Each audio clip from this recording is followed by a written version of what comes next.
Hello everyone, welcome back to the channel. In today's video, I will show you how to add a recovery email address in the Canva app on your phone. A recovery email helps protect your account and makes it easier to regain access. First, open the Canva app on your phone. Next, tap on the More option in the bottom menu. Then, go to Settings. Inside Settings, tap on Login.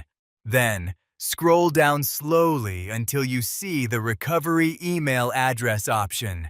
When you find it, tap on Add to start the process of linking your backup email address. After that, type your recovery email address carefully in the box provided. Then, tap on Continue to move to the next screen. Now open your recovery email inbox and look for the message from Canva. Copy the verification code that was sent to you.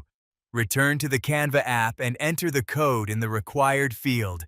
Next, tap on Continue again to confirm the email address. Finally, your recovery email address will be added to your Canva account, giving you extra security and easier account recovery in the future. Thanks for watching, and see you in the next video.